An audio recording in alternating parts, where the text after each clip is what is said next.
Eluru parliament segment TDP అభ్యర్థిగా పుట్టా మహేష్ యాదవ్ పేరు ప్రకటించారు చంద్రబాబు.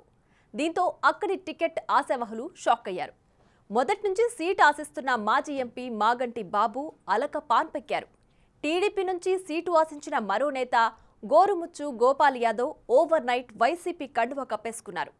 బీజేపీ నుంచి టికెట్ ఆశించిన తపనా చౌదరి స్వతంత్ర అభ్యర్థిగా బరిలోకి దిగేందుకు రంగం సిద్ధం చేసుకుంటున్నారు. దీంతో టీడీపీ అభ్యర్థి పుట్టా మహేష్ యాదవ్ అటు ప్రచారం చేయాలో ఇటు అసమ్మతి నేతలను బుజ్జగించుకోవాలో అర్థం కాక కన్ఫ్యూజన్లో కనిపిస్తున్నారు.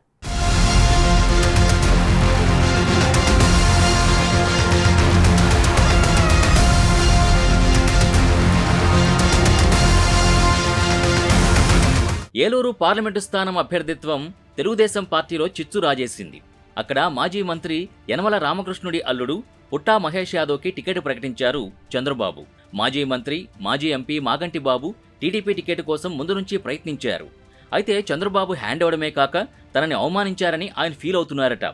2019 ఎన్నికల్లో ఏలూరు ఎంపీ స్థానం నుంచి పోటీ చేసి ఓడిపోయారు మాగంటి బాబు.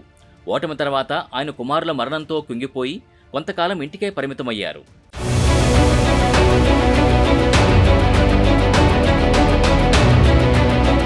ఆ విషాదాల్ని దిగమింగుకుని 4 ఏళ్లుగా పార్టీ కార్యక్రమాల్లో చురుగ్గా పాల్గొంటున్నారు.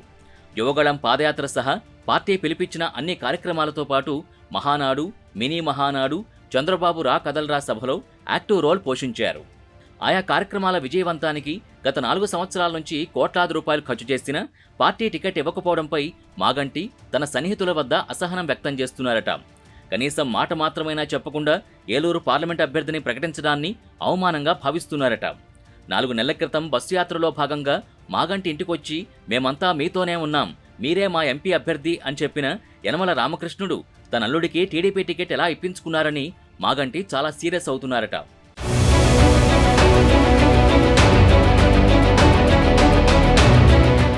మాగంటి బాబు అసంతృప్తితో ఉండడంతో దాన్ని క్యాష్ చేసుకోవడానికి వైసీపీ రెడీ అయింది. గోదావరి జిల్లాల్లో వైసీపీ ప్రచార బాధ్యతలు నిర్వర్తిస్తున్న కాపు ఉద్యమ నేత ముద్రగడ పద్మనాభం మాగంటితో టచ్లోకొచ్చి తమ పార్టీలోకి రావాలని ఆహ్వానించారట. కనీస గౌరవం లేని చోట ఉండడం కన్నా ఆత్మాభిమానంతో బయటికి రావాలని మాగంటి సన్నిహితులు కూడా సూచిస్తున్నారట. తెలుగుదేశం పార్టీకి సుదీర్ఘకాలం సేవలందించిన తనని గుర్తించకపోగా కనీస రాజకీయ అనుభవం లేని వలస నేతను తీసుకొచ్చి ఏలూరులో నిలబెట్టడంపై బాబు తీవ్ర ఆగ్రహంతో ఉన్నారంటున్నారు. తనని టీడీపీ అధిష్టానం మోసం చేసిందని తన సన్నిహితుల దగ్గర బాధపడుతున్నారట. కూటమి అభ్యర్థిని ప్రకటించిన నాటి నుంచి టీడీపీ అగ్రనేతలతో పాటు కనీసం తన అనుచరుల ఫోన్లు కూడా లిఫ్ట్ చేయకుండా మాయమైపోయారట మాగంటి బాబు. ఎక్కడున్నారో చెప్పకుండా కనీసం అందుబాటులోకి రాకపోవడంపై మాగంటి అనుచరులతో పాటు టీడీపీ ముఖ్య నేతలు ఆందోళన వ్యక్తం చేస్తున్నారు. తాజాగా మాగంటి వైసీపీ వైపు చూస్తున్నట్టు ఏలూరులో ప్రచారం మొదలైంది. ఆయనతో సన్నిహితంగా ఉండే కాపు నేత ముద్రగడ పద్మనాభం ఆ దిశగా పావులు కదుపుతున్నారట.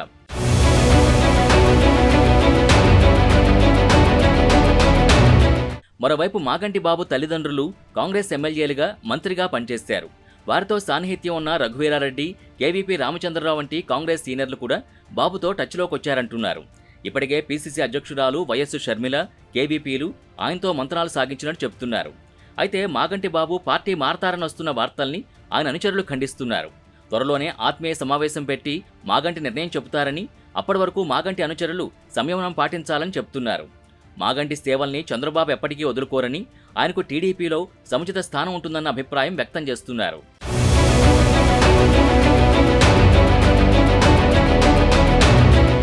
మాజీ ఎంపీ మాగంటి బాబు అలకపాన్ పెక్కడం ఒక ఎత్తైతే టీడీపీ నుంచి సీట్ ఆశించిన మరో నేత గోరుముచ్చు గోపాల్ యాదవ్ ఇప్పటికే వైసీపీ కండువా కప్పేసుకున్నారు. బీజేపీ నుంచి టికెట్ ఆశించిన తపనా చౌదరి స్వతంత్ర అభ్యర్థిగా బరిలోకి దిగేందుకు రంగం సిద్ధం చేసుకుంటున్నారు. ఆ క్రమంలో యనమల రాజకీయంపై టీడీపీ అసమ్మతి నేత గోపాల్ తీవ్ర స్థాయిలో ఫైర్ అయ్యారు. అంటే బీసీలు అంటే మరి ఒకసారి చెప్తానన్న, యనమల ఫ్యామిలీ తప్ప ఎవడో కాదా?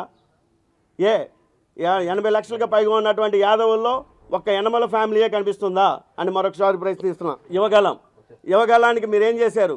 నేను వెస్ట్ గోదావరిలో రిపోర్ట్ చూసుకోండి. లోకేష్ గారు రోడ్లంట తిరుగుతుంటే ఎంత జనాభా వచ్చారో మీరు గమనించండి. ఆ మొబిలిటీ అంటే ఏంటో, అంటే అది ఆర్గనైజేషన్ ఎలా ఉంటుందో ఒకసారి చూసి నేర్చుకోండి. 42 సంవత్సరాల్లో మీ అమ్మాయికి తునిలో టికెట్ ఇస్తే లోకేష్ గారు నడుస్తూ వెళ్తుంటే ఆయన సెక్యూరిటీ తప్ప పట్టుమని 10 మంది మీ నియోజకవర్గం నుంచి రోడ్లెక్కి రాలేదంటే మీకు ఆదరణ ఎంత ఉందో మీరు గమనించుకోండి. అసలు మీరు ఎప్పుడు ప్రత్యక్ష రాజకీయాల్లో ఉన్నారు? నేను షూట్గా ప్రశ్నిస్తున్నా.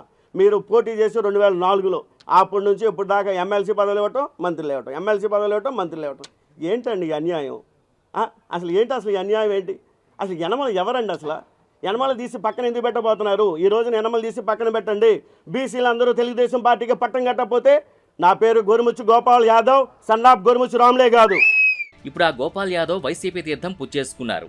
మారుతున్న రాజకీయ సమీకరణాల నేపథ్యంలో మాగంటి పార్టీ మారతారన్న ప్రచారం కూడా నిజమైతే టీడీపీకి గట్టి దెబ్బే అంటున్నారు రాజకీయ విశ్లేషకులు.